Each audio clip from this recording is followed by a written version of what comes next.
Welcome to another episode of Modern Bok. Thank you for joining me.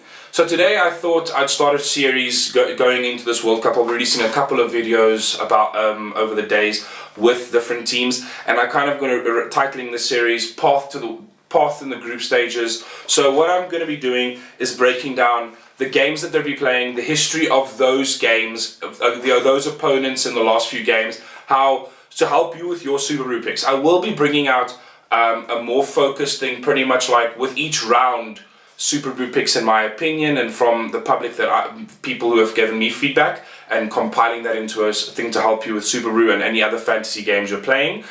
But yeah, before we get into it, please comment, please share, please subscribe down below. If you have anything else to say, any other videos you'd like, please add them to my comment section down below.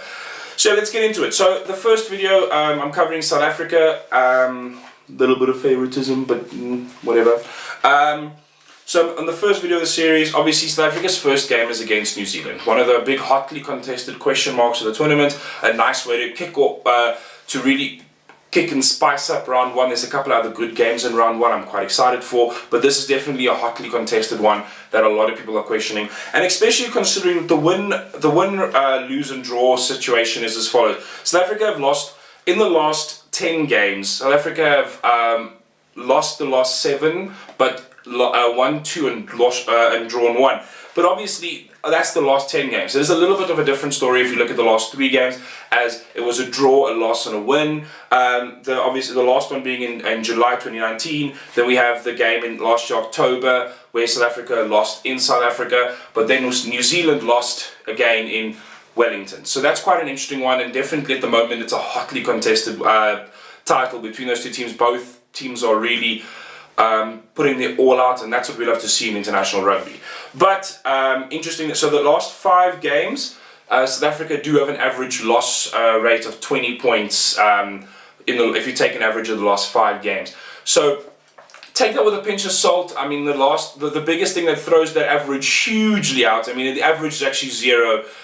It's a draw if you take the last 3 games, but the last 5 games do definitely throw it out, as those were dominant, murderous performances by an outstanding New Zealand team, and South Africa had no answers to them. But it seems like maybe there are some now. Obviously, we'll have to. The World Cup's the only true answer to that, as it is definitely a preparation time for New Zealand that could have let those in. So yeah, maybe that helps you with the picks, maybe it doesn't.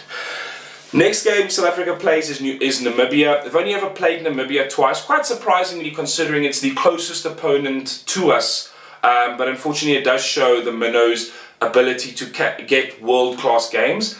I definitely feel for them in that regard, but that is the situation. The last really recent game they played was in 2011, if I'm not mistaken. That's quite sad, and I would love to see South Africa take on more of our local opponents, even if it's just our South African as warm-up games, pre-season games. I definitely think we need to do that. That is something that needs to be corrected as South African rugby. But yes, that was an 87-point win. Ouch. Obviously, Namibia have some great players who take a lot part in our local derby, so it is nice to. I'm glad to see them in the World Cup, and I'm glad to see us playing them again. But yeah, that is a tough one to pick. Anything can happen on the day. It depends on the type of team you pick, how much what type of team South Africa pick. But yeah, 87 I think would be a bit of a steep one. I would go a much lower thing, as World Rugby's changed a lot in the last 8 years, and Namibia I definitely think are a more formidable opponent. Game 3 is against Italy. Italy is an interesting one. The last 7 games is pretty much South Africa 6 have won the last 6, but then they lost one of them, and that's one of the last 3 that they lost. Definitely a game South Africa need to focus on, as it could be a decider, especially with maybe a possible New Zealand loss. This would be the decider for getting us into the group stages, and nobody wants that. So yeah, Italy definitely have the benefit of a great Six Nations competition that they get to play, and it shows in their improvements over the last few years. But yeah, the last game that they played against Italy, South Africa won by 16 points. The game before that, actually sorry, other way around. So the last game South Africa played against Italy, they won by 29 points, and that was back in 2017 November in the outbound year-end tour. Then they lost to Italy the year before in the same tour by 2 points, and then beat Italy in 2014 by 16 points. So it's a bit of a up and down one. Italy definitely, I think, are much stronger. I would say that they're going to be much more on the lower end of the win.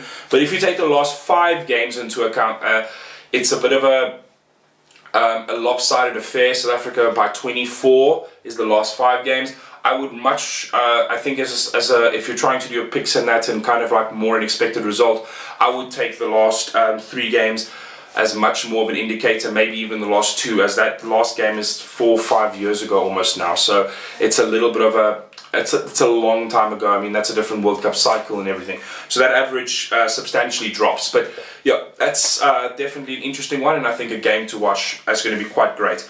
The last game of the group stage for South Africa is against Canada. Only really played Canada twice in history. And haven't played Canada in a long time. Like, so long that it's not really even relevant in my opinion. So I didn't even put the last result up. But if you want to take an average of all of the games, it's a 26 point to South Africa one. So that's a take it with a massive pinch of salt. Canada have become a lot better since then, although there is some internal turmoils in the Canada camp. I think that they definitely would be substantially better than that, although an interesting game for sure. But that is, if that helps you with your pick, that's the situation.